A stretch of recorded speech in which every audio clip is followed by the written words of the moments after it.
Welcome, friends. It's another edition of Foodie Friday with yours truly, BT and Lydia here on the Alive and Social Network. Hey, Dad.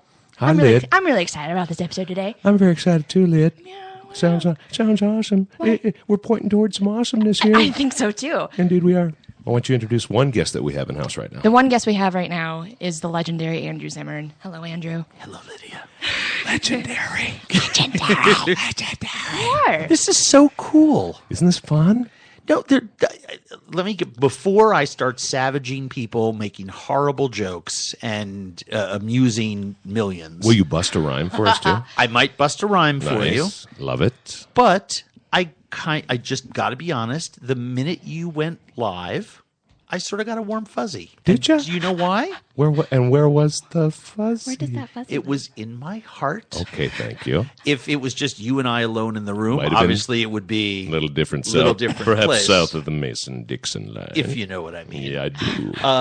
What But does that you mean? didn't know before your mom, your dad and I dated for a No while. So that's a little way. something, a little knowledge bomb to drop on you now This that you're has here. turned so But intimate. I love, I'm a dad, and we I've almost known- became parents. I mean, but I met And your I've mother known, and- and I've known your father as long as I've been in the Twin Cities, and I've known your mother as long as I've been in the Twin Cities, and so to me, you're like three. Like somewhere. And to hear you guys have this thing as a dad, I hope I get that kind of thing someday with my kid. I hope you do, the, too. It's the greatest joy in the whole world. And I know how proud your dad is of you, and your mom too, but she's not here. But it's just a really beautiful, beautiful thing. And knowing your family, and it's not been, life is fired at point blank range. Absolutely. Life is not easy. We all have challenges. Every day is a struggle. Stuff comes and goes, it's up and down and all over the place. But the thing that really matters is what's here right now. Just listening to the two of you have fun together was just awesome. I have a warm fuzzy, too. I do too. Thank you. That's lovely. But That it's really true. is. I love, No. well, Yeah, I That was very appreciate that. kind. I like you very much. By the time I leave today, I'll probably tell you I love you as I leave the door, but I love your parents. And love they're full disclosure, I mean, in real life, we're friends. So it's like not like Exactly. It's not like one of those things like, hey, we hang out all the time when we really don't. It's like I'm friends with your parents, so it's really nice to see. Thank you so much. Occasionally, and Good work with her, thank Lori. you. We're very. I got news for you. This ain't you. Mama gets the credit on this one. We know who This I kid look is like. bright and tuned into life. And Dad sometimes has a thing or two to say. Come on, Daddy, we Come on, Dad. Dad taught her Oh, to use the Dad. headphones, and that's probably about it. Your dad's a good guy. I know he's got more than one skill. And here's the volume control, Lydia. If you turn it to the right, it gets louder. That's how it works. What do you That was want to very talk sweet. about? This That is was very sweet, brother. Thank it's- you. but I meant Thank it. you. I I know. meant I know you did, and that's what it makes it even sweeter. Honestly, because I'm one of the most genuine, sincere, and authentic Legendary. celebrities in the cosmos. And given our past, I just want to say I miss your touch. Thank you. I miss it. Thank you. Every day. Thank you. Lori, sorry, darling, but Sorry, darling. Andrew's in the house right now. My warm fuzzy feels funny. Yeah, That went icky. I don't. That became icky. I need a squeegee. It's not quite Law and Order SVU, but it's on its way there. We got to let people know that Andrew may reveal between now and his arrival some Dan Buettner stories too, because Dan Buettner of Blue Zones fame, Andrew Zimmern of Bizarre Foods, and many other fames joining us on today's edition of Foodie Friday. And Dan's running a little late. We It's wanted a to make sure friend we got Foodie started Friday. here. It's a friend for Foodie Friday Because- exactly. Triple F. I think, I've lived in the Twin Cities for 24 years. So if I don't know you and Laura for 24, I know you for 23. Yeah. I mean, it was Yeah. like very early on in my life here. Absolutely. And the same with Dan. And then he and I became friends. I had met him when I got here. I mean, international, celebrity biking, adventure goofball Exactly, guy. yeah. And he was actually, we became friendly, good friends. And probably about 15, 17 years ago. And I see him all the time. And we're involved in a lot of each other's work. And there's, we're buddies. But very, very early on in his career, when he was doing Classroom Connect, I looked at him and said, that's what I want to model my life after. I want to impact millions of people. I want to create stories and I want to be able to tell them to huge groups of people and make a difference on planet Earth. So, and it embarrasses him when I talk about this because basically he was just a drunken bike rider at that point. But in the South early days, America, here we come. Yeah, famously he's biked across several continents faster than anyone else. Holds 3 world records. 3 world records. But what he started doing for those, and I'll let him tell the story, but he would put a biologist, an architect, a teacher, a solar geek, an anthropologist on these groups, and they would ride and connect every day with classrooms via the early days of the internet. Yep, I mean, the struggles with trying. Nowadays, I open up sat phones on the road and download footage to editors back in Square. Crazy. When Dan was doing it, he would have whole days where they just were frozen in a place trying to get a connection out because they had to send the info to the kids right there and then.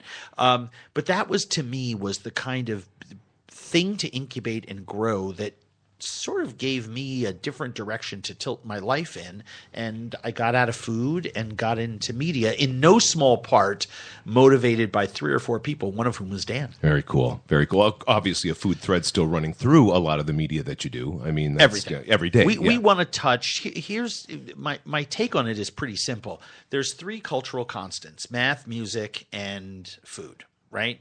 Now, nobody ever got too ticked off if you took away their quadratic equation. I mean, it just doesn't happen that way. Me, definitely not. If you take away I'm somebody's... I'm just getting a vision in my head. I'm so mad now. Why? Well, I lost my protractor first Yes. off. And then... Yeah, it's a low threshold of... if you take away someone's music, you're going to get a reaction.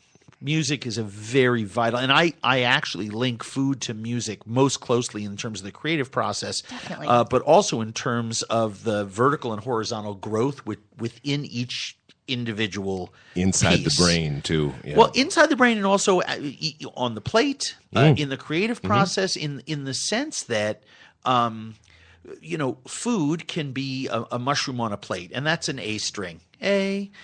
Or it can be a trio of different mushrooms, one roasted, one grilled, one sautéed on a little piece of brioche toast with a brown butter vinaigrette. And that brown butter vinaigrette can be made with fermented mushrooms that have been dried and ground into a powder and gives that sort of umami intensity that to the earthy vinaigrette. intensity. And then some shaved mushrooms, raw ones maybe on top. And you, at that point, you have a fully symphonic mushroom plate that's 12 different instruments all hitting A chords, and it's A, even though that was probably B. But you get what I'm saying. And music is the same way. Mm-hmm. I mean, it's very intense. It's multi-leveled. It hits you in different areas of your senses. You don't just hear it. Mm-hmm. You can feel good music. Yeah. And C. And it's interesting you bring it up in the context of A as a note, okay? Only because sometimes a single note guitar solo can take you places Amazing. as much as multi-notes or apple. chords or whatever. But, right? but that's the difference between cooking and eating. I mean, I have this conversation all the time on the road. I get real. Can I swear? Yeah. I get really. I just want to check before it accidentally slipped out. I really get irritated when people serve me an apple in a restaurant. It's not why I go to a restaurant. I go to a farmer's market or to an orchard for that. I believe there is no better food in the world than a warm tomato, sun-kissed in the morning, picked, and I eat it standing there. Yeah. That's simple. There's no better food in the world.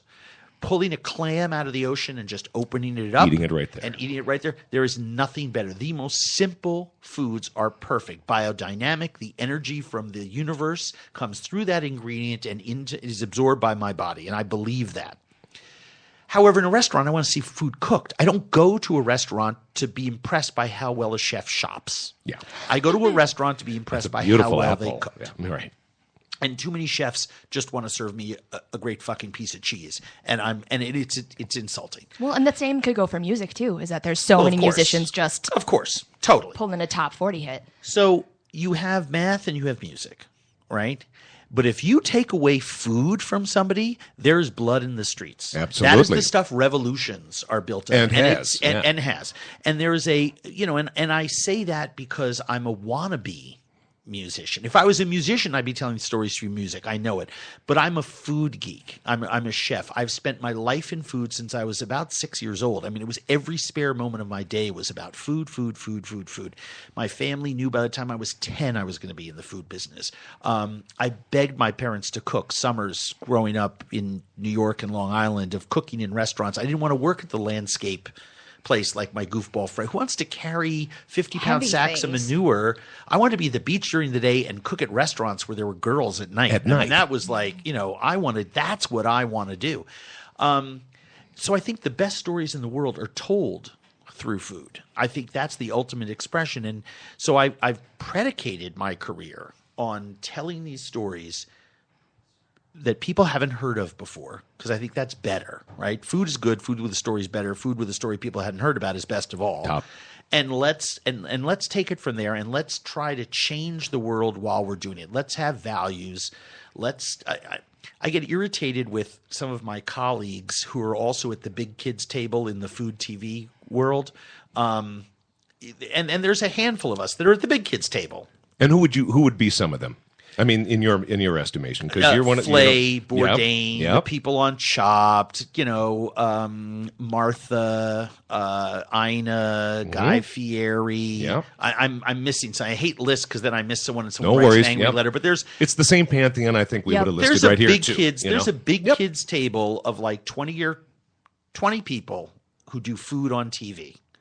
And then there's a lot of other people who are at that level below it. And, there's Q scores and clout scores and all this other stuff. But you don't need that to know what are the shows that have lasted forever, that everybody watches, that are making a difference. And I, in those two tiers, in that A group and B group, and I came up from the F group. So I started doing local TV at 5 in the morning, Yeah. carrying my pots and pans to cook a goofball recipe on a show called Good Day Minnesota. So I begged and did it for free. By the way, so it's like you work your. You right. did that with me I on did, the radio. I did that with you on the radio. This whole Foodie Friday So- thing began with Foodie Thursday on my old radio That's station, exactly right. and you were my first co-host for that. That's exactly right. Mm-hmm. So, I've come, this wasn't just handed to me, but once you get into that group, I look around that group of people and I don't try to chide my colleagues because 99% of them are already doing it. Mario and Jose Andres and some of my mentors in doing good works, Michelle Nishan, stuff, the real folks who've devoted their lives to helping others through food, Tom Colicchio. But if you don't have a platform and if your show doesn't stand for something and you don't talk about what that stands for, you're missing the boat of what it means to be a human being on planet Earth in 2015. My show can be interpreted as fat white guy travels around world, eats bugs. You could spin it that way. That sounds like one of those descriptions you get when you go through the guide Been on spun. on Comcast. I hear people ask me that. I can't even relate to. It's like that's like speaking French to a caveman to me. I don't even understand that. Even though I know when I look at my show, I'm like, oh yeah, Okay, yeah. I get I've that. eaten bugs. To me, it's trying to teach patience, tolerance, and understanding in a world that needs more of it. Mm-hmm. We That's the subtext. We That's argue what it's about. We argue about our politics and our religion, our sexuality, and our skin color, and We can come together when we're at the table, no matter what, and that's the point of your show. No matter what we're eating, we're going the more to come we together. understand each other and the better I can get people to look at people in Syria or Finland or China or Brazil and say, wow, they're just like me too. Yep. That family's eating. It's why we have a family meal in every show. That to me is I can get behind that and tell you that's why I make my show. Mm-hmm. And it's easy peasy stuff, but if you're going to be entertaining, I think you got to try to do something with your life, and then hopefully you build enough of a platform that you have a little bit of leverage, and then you can start doing the really cool shit. And so I try to do with all the other things in my life the really cool shit. The really cool stuff. We left the doors open, so when Dan gets here, he's just going to walk in and be a part of the show, and I'm sure we'll hear a portion of that narrative. Because it is a part of the narrative of Blue Zones, and that the family, Really important work. and the family meal, and the food narrative, of course, is integral to what Dan has learned about the people that, He's that a live traveler. in those Blue Zones. I'll set up the idea so when he gets here, he's had the fantastic intro from me, but it really dovetails with here he is an athlete and an adventurer. And as he goes around the world, because he's a smart guy, he sees, oh my God, there's pockets of the world where people live longer, where they're happier, where they're in better shape. We were talking before he started Blue Zones. I was traveling doing Bizarre Foods, and we would start talking about places I've been and things that I've seen. And then he would travel these places, and we would have these long walks around the lake talking about sort of like the stuff we've seen and what changes the world, and, why people in Japan, why older people are so much happier and healthier there. And it's fascinating when the two of us started listing them. Elders have respect in that culture, so they're valued. Yeah. So they feel good about themselves. They're treated with dignity and respect. Here in America, we do not treat our elders with dignity and respect. We shove them off and compartmentalize them and want them to disappear and go away. We marginalize them. They don't have certain types of furniture in their houses. There's futons. They sit at a different type of table on the floor. So their physical activity up and down actually helps keep them limber. It's not necessarily exercise. It's more like stretching. Yeah. But how much that does for the human body, their diet. A Barca lounger is not a part of a lazy boy is not a part of their Exactly. narrative. Nor are TVs a part of the living room. They're not Yeah. the main focus of a living room. Yeah, That's right. right. Where you're So just sitting you and start doing to nothing. see the cultural nature of how Dan and Dan's gone off in a completely different direction than me, but we share the same value set, which is you can look at other cultures and learn so much about them. When I sit there in a meal in northeastern Russia, up on the Kamchatka Peninsula, with people who live so completely differently than we do here in Minnesota, for example. I mean, they have no media. They're all in furs. It's frozen. I mean, they are living in a way that's almost indistinguishable from their ancestors 1,000 years ago, right? They all have cell phones. Very few have electricity, by the way, but they all have cell phones. Which is the case in a lot of countries, Yep. sadly. Africa being the biggest example. Absolutely. But the fascinating thing to me is that, when parents here see 6-month-olds and 6-year-olds eating, fermented fish as their main source of protein, it kind of backs up my lecture to them that kids are not genetically disposed just to eat chicken fingers And macaroni and cheese. Right. They do eat fish. In fact, they'll eat rotted fish.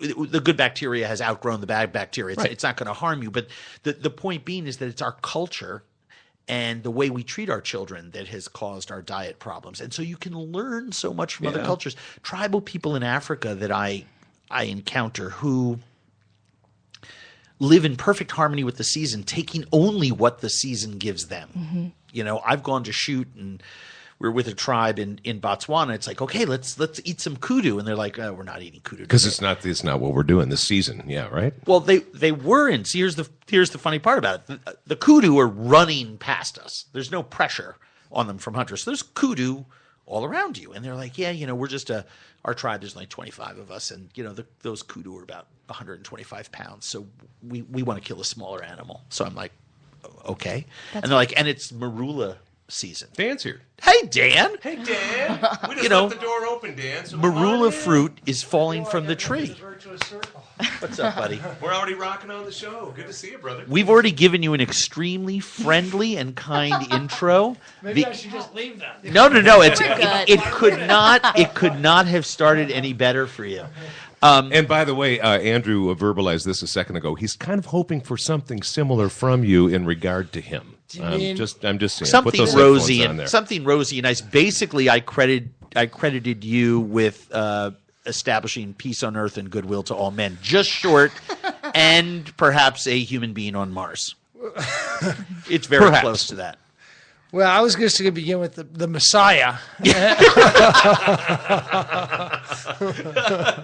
Pope of the Buettner household, infallible vicar of God on earth. The air's getting a little thick in here already. This is good. I like this a While lot. Dan's getting his headphones on and catching his breath, I'll finish my point. Please. The Jeune the kudu are walking by. They could eat anything, but the marula trees are dropping marula fruit.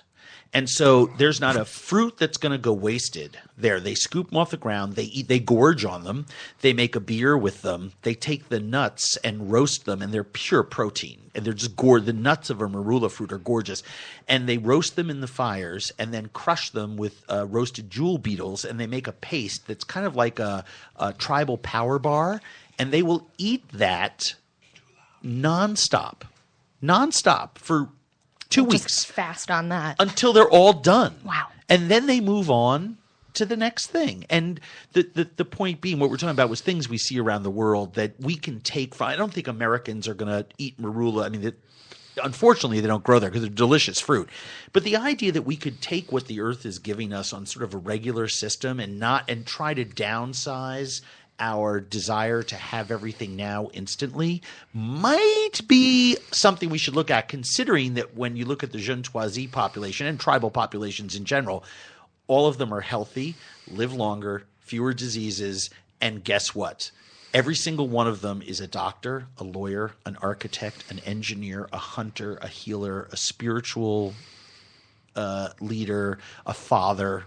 The tribal world is amazing. What we learn from other cultures is amazing. And I think that's what Dan has done over the course of his career, from adventure and travel and observation. I was saying you're such a smart and in-touch guy.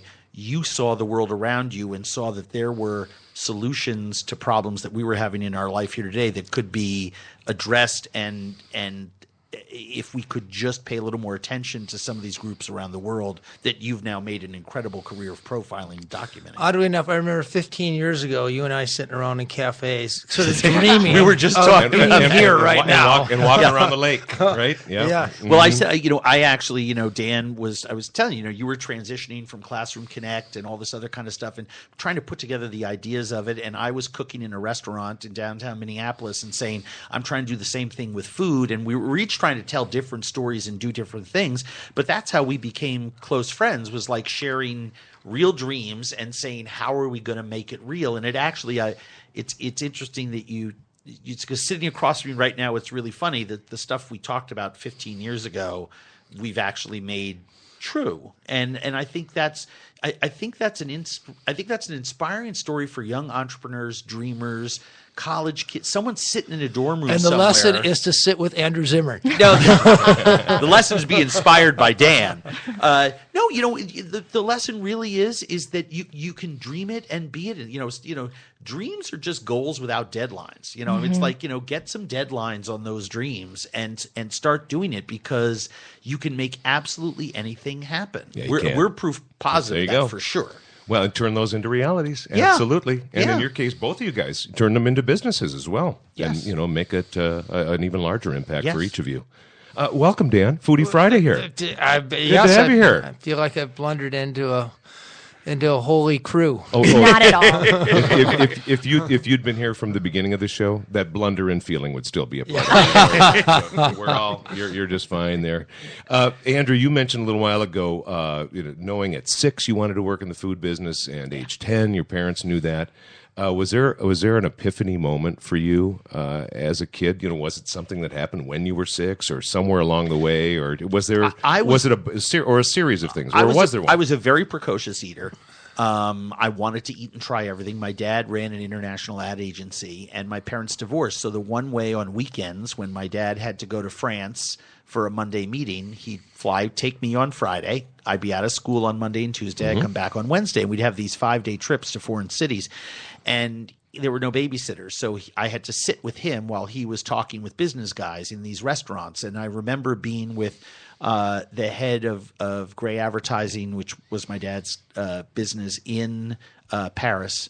And we were in a little restaurant in Les Halles. I was 8, and the first thing that came to the table was this platter of bigorneau, these little blue snails. You had these big long picks on them, and they were cold. And they had an aperitif, you pick the little snails and eat them as appetizer, Right. Bar food. And I love them. And so they just slid them over to me and keep the kid occupied. And, I had my coloring book or whatever, but I just ate the snails. I remember foraging food with my father. He was really big on harvesting clams and mussels and fishing for So he was striped into bass. it. And so, He was totally into it. My dad is I'm a paler version of him. And then I was 10 years old, and he took me to what at the time was the greatest restaurant in the world, restaurant Paul Bocuse in Lyon, France. And 1971, first time I was there, and I saw something I'd never seen before on planet Earth. I saw gardens where when you ordered a salad, bonneted 70-year-old French grandmas went out and did the cutting, returned it to the kitchen. And I learned for the first time what biodynamic food was about. And I learned for the first time what real cooking was about with some of the things that took days to make in that restaurant. And I looked at my dad and I said, I didn't even have to say it. I mean, I was high at that. He could see that it, restaurant. and he could see it. And that was it. The die was cast. What were those old ladies cutting? What kind of green? I had a problem at one point. But it was, it's fascinating because everyone now is talking about this farm to table movement, and you've seen this around the world when you go into communities where In Blue Zones, it's still farm. Yeah, to It's what it's No, all but about. they don't, Sure. Something that Dan and I talk about a lot when we're, on the lecture circuit and stuff like that is that now we have to call it farm to table, organic, biodynamic, naturally raised, hormone free, no GMO lettuce.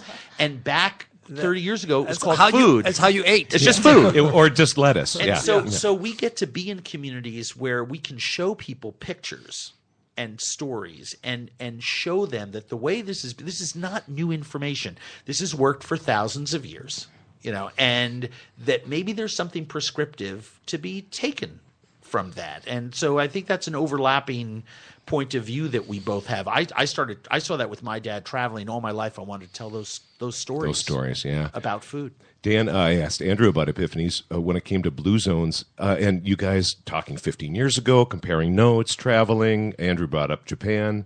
I'm sure other places across the world that you guys had notes and thoughts about. But for you, as it relates to the 5 Blue Zones that became a part of what this narrative is for you, was there an epiphany moment for you when you saw these different pieces of information sort of coalesce and go, look, here's this thing.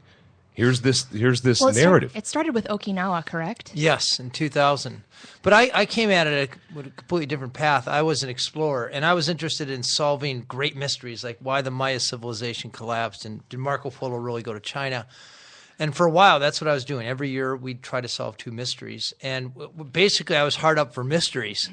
And in World Health Organization in 2000, we blundered on this report about this little island in Southeast Asia where people were enjoying the longest, healthiest lives in the world. And I was pretty sure it wasn't genes. I knew enough about them that I knew it was a melting pot population. So I thought, aha, there's a good mystery. Here we so go. I just used my mystery-solving skills, scientific mysteries, and applied it to longevity. And when it comes to living a long time, there are a number of factors. We can narrow it down to 9 factors. But at the end of the day, food is the portal. When it comes to health, the entrance ramp for Americans more than anything is their mouth. Mm-hmm. We eat 3 times a day. We watch Andrew Zimmern twice a day. And they're whole food channels. And so this latest book is really about food. What did longest lived people eat, and why is it adding up to longevity? Nice shot. I'm tweeting and Nice, Instagramming thank while you. Dan is talking. Thank you. It's interesting though because the ideas that we talk about in our shows are really, really, really big ideas. They have very simple ways in which they can be expressed. And while Dan was talking about that little island in Japan, I remember when he came back from that trip because he's not a chef. But he had a really good friend But I can who was. warm food. I'm good at microwaving. You were a fantastic warmer upper. But Dan used to have these dinner parties at his like salons at his house in St. Paul when he lived over there. And I remember he had gotten back from there and he was so jazzed and he was like, you have to come to my house this Thursday night. I'm like, at that point I was still at Un Deux Trois. No, I was at Bravo. I was still in the restaurant. You were still working as a chef, right? I was juggling 5 jobs. I was writing for Minneapolis St. Paul Magazine. I was starting to do radio. I was starting to do television locally on Good Day Minnesota. I was just still cooking in restaurants. But there was something in his voice, and we spent most of the night. And correct me if I'm wrong, but it's several of the Asian countries, and I've seen it because it travels from those islands down across all the way through into Kazakhstan and down into the Turkish side of the Mediterranean, where certain pork dishes, right, that are quote unquote to America notoriously fatty, right, are twice cooked, and in fact at one point are rinsed in boiling water, which rids them of certain types of fats in there that are not healthy, All right. and still retains fat. I mean, remember, man walked out of southern Africa to try to find animals with more fat in them to make their brains grow. And I remember Dan coming back and just being fascinated with this pork dish, and his passion and his excitement about what he found there fueled me to create other stories about that culture that could be translated to people about the transformative power of travel. And it really is, I just sitting here at this table today, I got to tell you, I think some of those early conversations when we first became friendly were really more important probably to my career than I imagined. Well, for a moment there, you were going to join us on one of the expeditions. I was, and I remember that it's not often that a health guy waxes rhapsodically about pork, but this Okinawan pork, when you actually look at it, first of all, it's a celebratory food, so they're not eating it every day. Correct. They're eating it for the Lunar New Year or for a birthday. But they actually boil it in this wonderful marinade with palm sugar and soy sauce and fish sauce, and they'll actually cook it for 2 or 3 days, scooping off the fat, and what's left really is the collagen, which is mostly protein, and it's melt in your mouth. Delicious. It's been braised, boiled slowly. But a lot of the unhealthiness has been cooked out of it. Cooked away, yeah. And so much of what we talk about in the healthiest diets in the world has the result of incremental innovation over the course of centuries or even millennia. And what Andrew observes in the Amazon and Southeast Asia is very similar to what we're observing in these cultures of longevity. This is the way these people have been eating for hundreds or thousands of years, and it's a great place for us to look for lessons on what we might want to eat. And by the way, they're not eating crappy food they don't like because they have to. They're enjoying their food. They're delicious foods. I was thinking of you. When I was What were in you Croatia. Nothing, as usual. I told you where this would go. He only had on his warm fuzzy. I knew that we were going to be doing this thing, and I just came back from Croatia, and we went out in some of the tiny little islands past Brač and some of these other places. And, you wonder why these people are in such great shape, and you're looking at these, that 50-year-old looks like he's in pretty good shape. It's like, that's my great-grandpa Henry. He's 90. And so I look over there, and Dan has trained me to look for this stuff. I look around and like, okay, there's no cars. They have a couple of donkeys to bring stuff up from the port, but the island is a hill.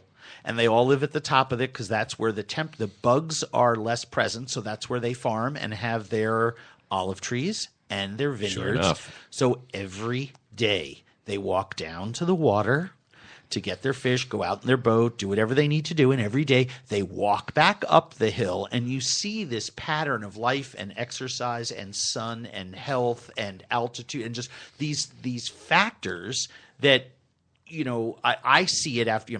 I devour all of Dan's content. We're friends. I know I've been plugged into his way of thinking. So I now look at the world where I travel that way, and it unravels amazing food fetishes around it that inform culture as well. The people who are living this altitude in some of these places are only eating goat meat. The goats eat this juniper, this wild juniper, and some other natural herbs. The milking, harvesting, the system they've developed over thousands of years is healthier and better for you. There's only so much grass. There's only so much everything. Meat protein is something that is done 2 or 3 times a week and in smaller portions. Right. It is a forage. One night we had a wild greens tart.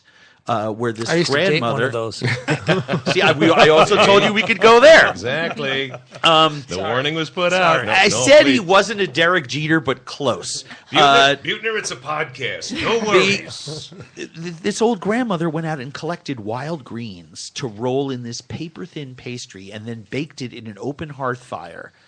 And that was dinner Yeah.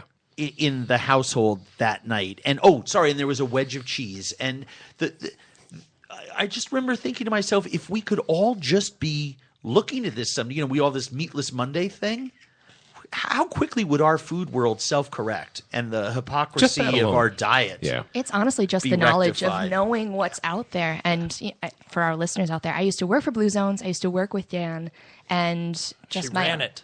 No, far from. But just being cognizant of those choices and of moving around and moving naturally. And I'm hyper aware to it now. I ride the bus. I walk everywhere. I get my groceries by foot. And these are all healthy, everyday things that contribute to my longevity in the long run if I keep doing that. Yeah, so. yeah. That's right. The story that Andrew brought up, and it connects to Dan's first book, The Blue Zones, and it didn't occur to me what I was experiencing and looking at and seeing when I was stationed in the service in Crete, Greece. I'm 19, 20 years old, and we would take our bikes or our mopeds or a car. We didn't have a whole lot of cars amongst the service people that I was there with, but all those different things, and we would travel on those dirt roads up into the mountains and up into the hills and get up to those small villages and visit with some of the Crete villagers that were living up there, but observing the way that they lived and looking at how they lived and the walking and the shepherding and as you said, walking down to the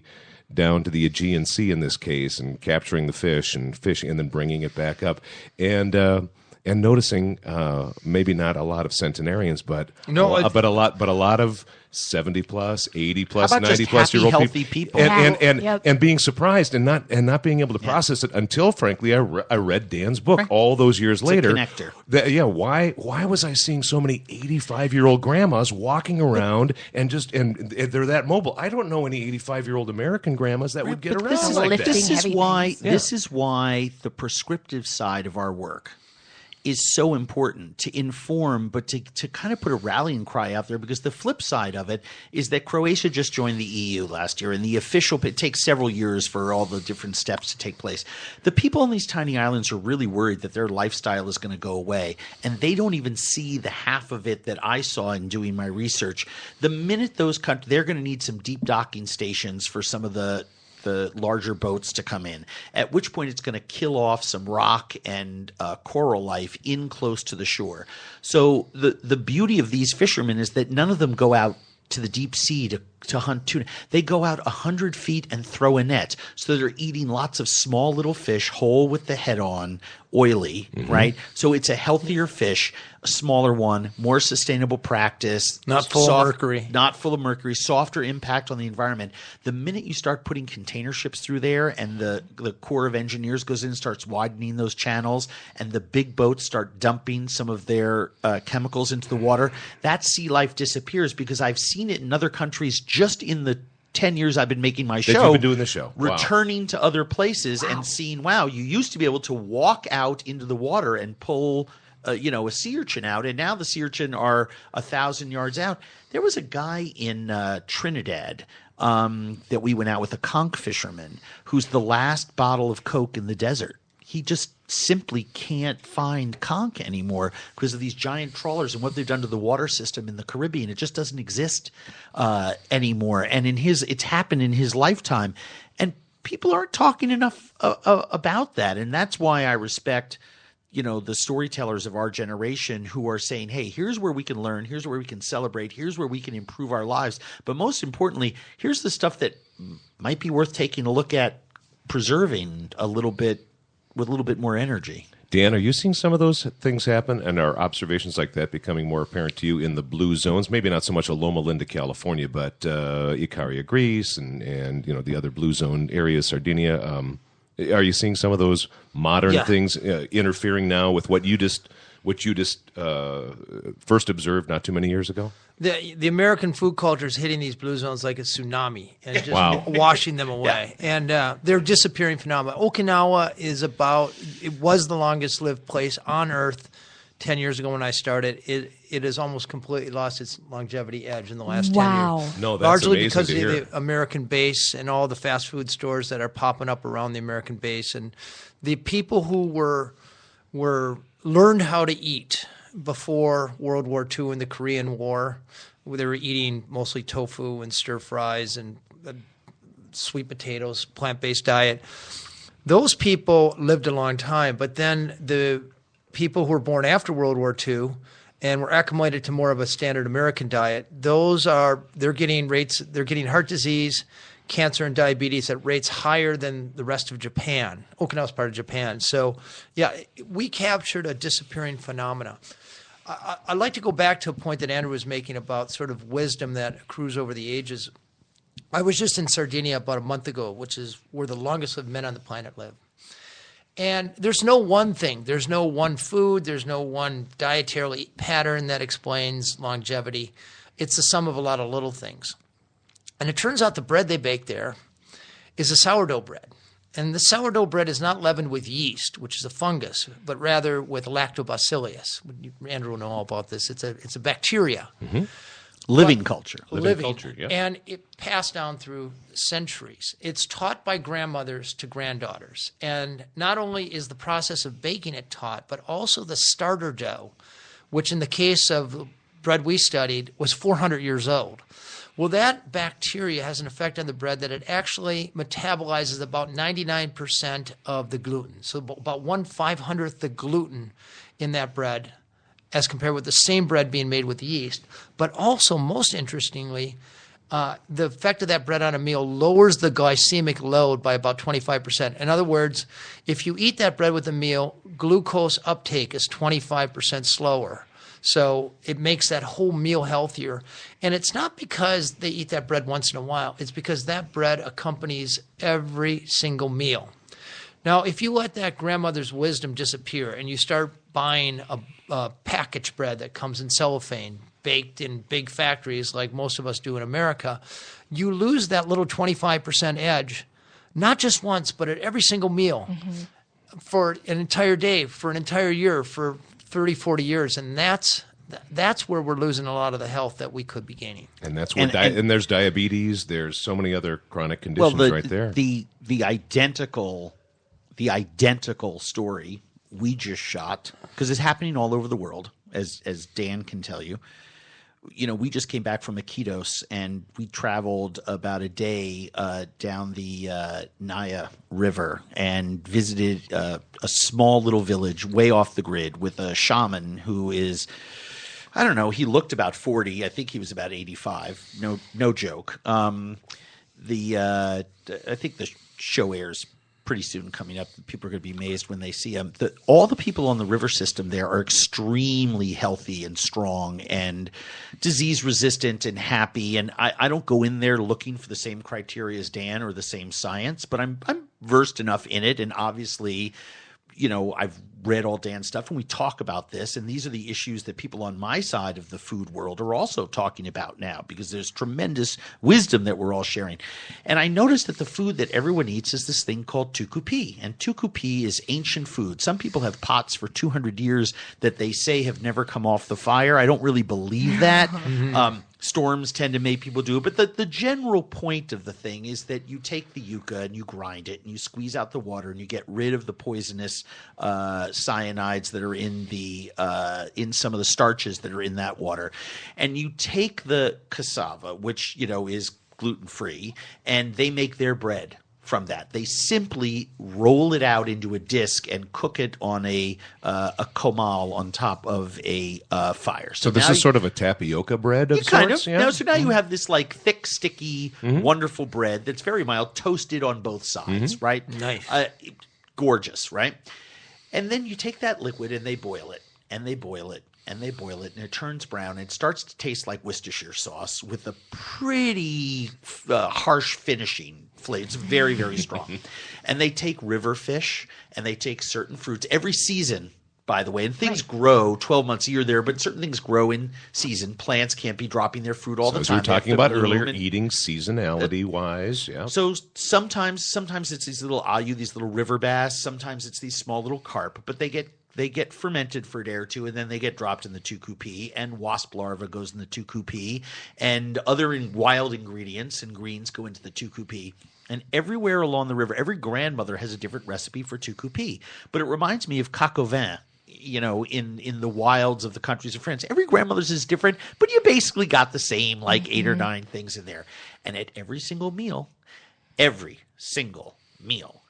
that cassava, that yucca bread is dipped into the tucupi and is eaten along with a little bit of fruit, a little bit of grain, and a little bit of roasted fish or broiled fish of some time. And once a year they have some pig because they have some feral pigs. Once a week they have a chicken because they raise chickens. But that is a precious commodity to them because they get the eggs, right? And what they all have in common on this river system is this tucupi, which is it's insanely fermented. It was almost too strong for some of my crew to eat. I've developed a taste for it over the years and sampled it in other communities. I had a scientist along with me that we flew in from Colombia who has studied some of these people, written a book about them to be my sort of on-camera guide through them. So you can analyze what the chemistry of some of this is and how does that affect health? She wasn't really on too much on that side of it. But every single factoid that Dan just said about the glycemic, how the food is metabolized, how it's intaked, the secret in their lifestyle is in that bowl. Is that. And, as we're, deforesting, as we're moving these people around, as these villages are leading paved roads to them and tourists are making their way to them, so now they can go into Iquitos. And the shaman, he has a sister. Shaman's not married. He has no children.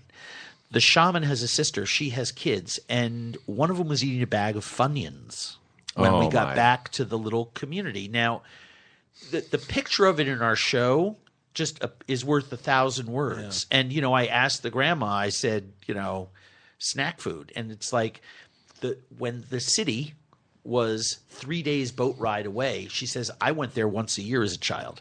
My kids now hop in the little boat, little 10 horsepower, and they're there in an hour and a half. And there's music, and there's computers, and there's school, which is good, but there's Funyuns. And ruins it all. I actually have a question for you, Andrew. I'm going to start by, we just finished 3 years of looking at the longevity diets of the world.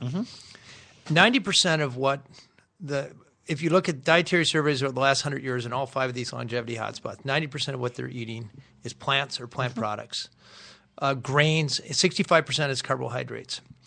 But you go into restaurants in America, especially the good restaurants, and it's almost impossible to find a plant-based entree. It seems like all the culinary expertise is going into things like bone meal or, a pork belly. And why aren't chefs unleashing their massive talents making, beans taste good? Every cornerstone of every longevity diet in the world is a cup of beans. And I think if we could just do that, if we knew how to make them taste good, we'd eat them. But you never see that in restaurants. It's a very complex issue, and I think it has a very, very simple answer. It's got 2 sides to that. The first one is you're talking about chefs in America with a very young food culture that, 30 years ago we were told that margarine was going to cure all your heart diseases and your other turned out that was the biggest culprit, right? So we have a very young food culture where despite the fact that 2015 in America, we've never fetishized food more than any other culture in the world. I mean, it's just amazing how much we've lifted it up. We're just starting to explore these ideas. Chefs are becoming turned on to the Dan Buetners of the world, and they're paying attention. Dan Barber, just won an umpteenth Beard Award. I was just talking to him about this issue in Chicago. He's devoted Stone Barns, Blue Hill at Stone Barns, a restaurant where 90% of your meal is plant-based, right? And other chefs are now looking to these super chefs like Dan and taking their cues from them.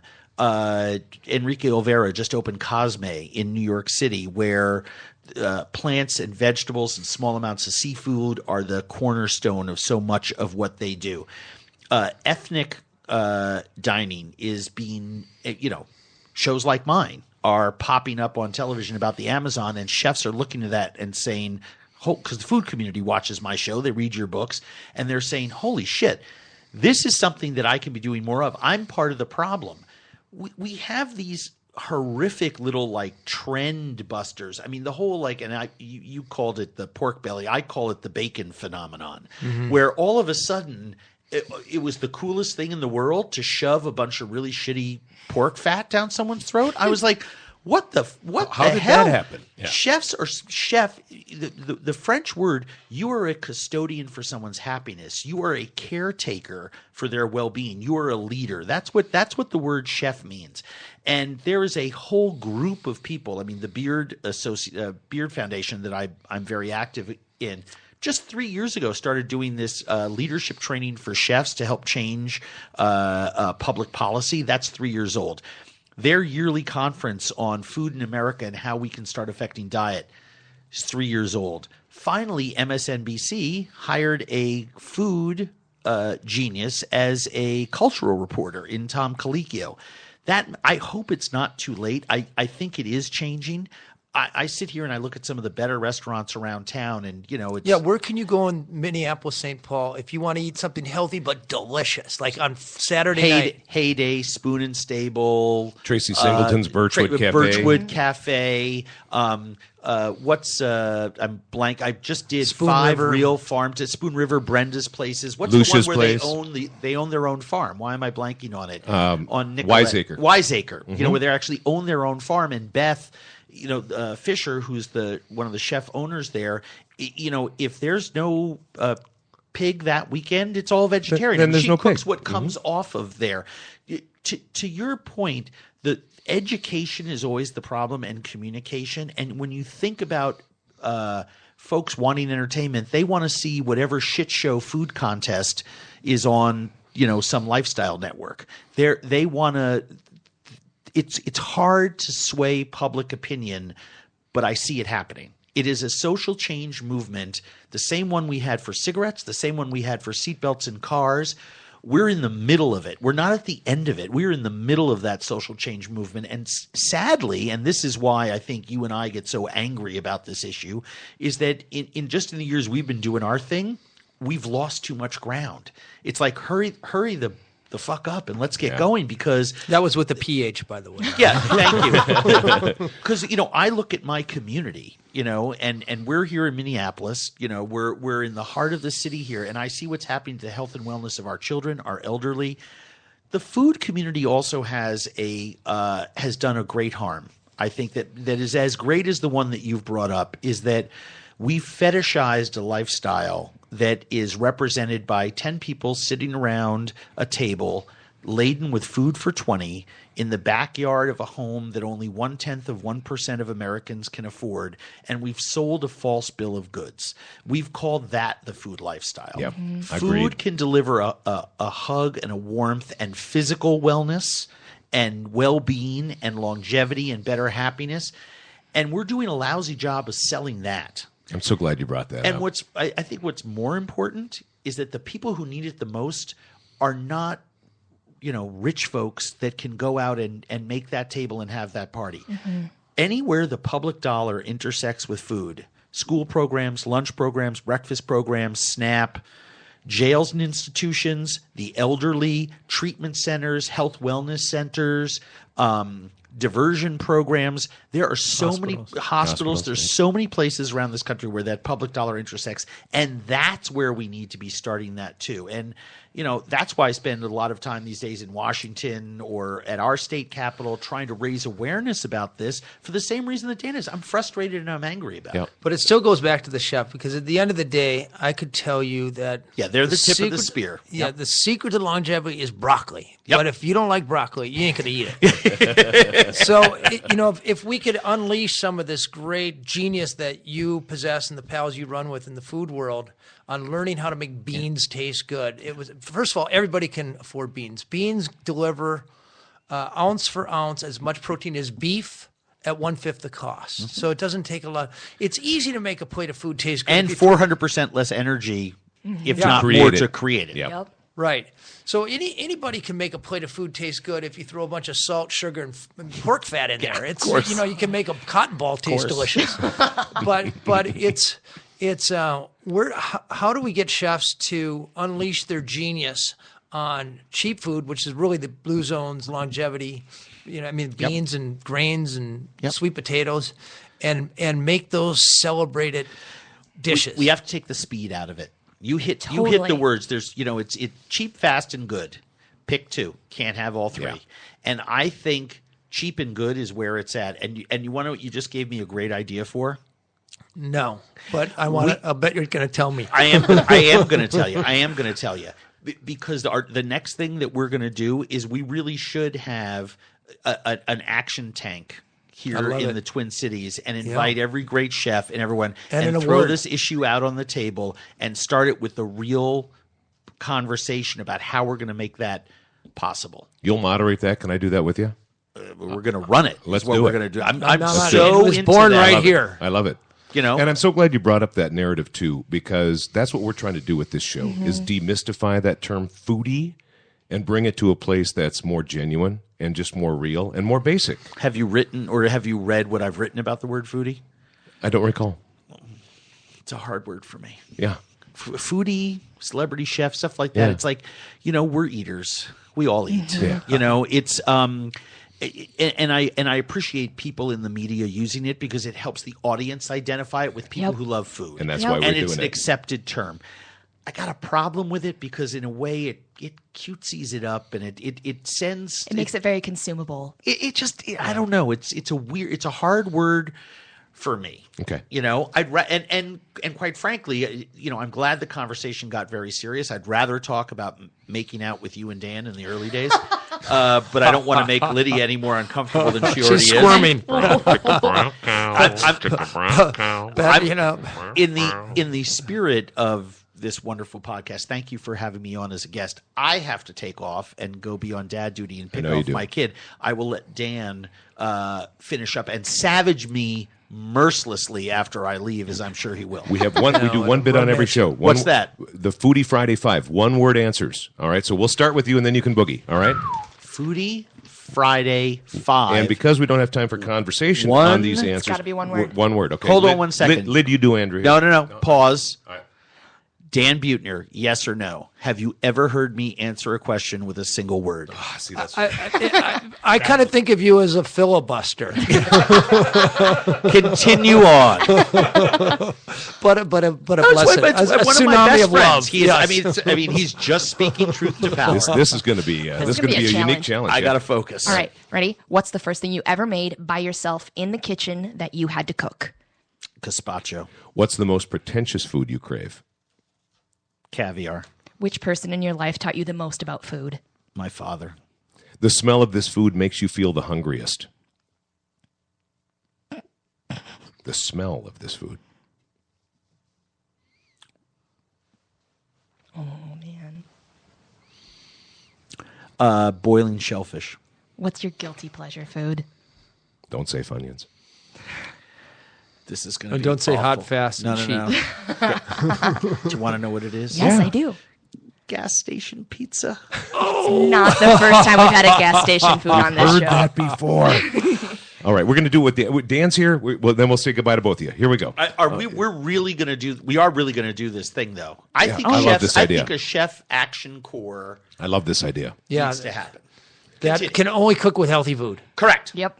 Yes, Go, Lyd. Dan, what's the first thing you ever made by yourself in the kitchen that you had to cook? oatmeal, What's the most pretentious food you crave? lobster, Which person in your life taught you the most about food? Grandma Irene Palermo, Dan, the smell of this food makes you feel the hungriest. popcorn. What is your guilty pleasure food? I'm really interested in this. Once a month, maybe a hamburger. There you go. Once a month, maybe. A very blue But it's zone got to be a answer, good though. one. It's got to be a Which good is one. deniable. Andrew I Zimmern love from you Bizarre guys. Foods, Dan Buettner from the Blue Zones. Thank you, guys. I love you guys. Another guys. Foodie Friday with Lydia and BT here on the Alive and Social Network.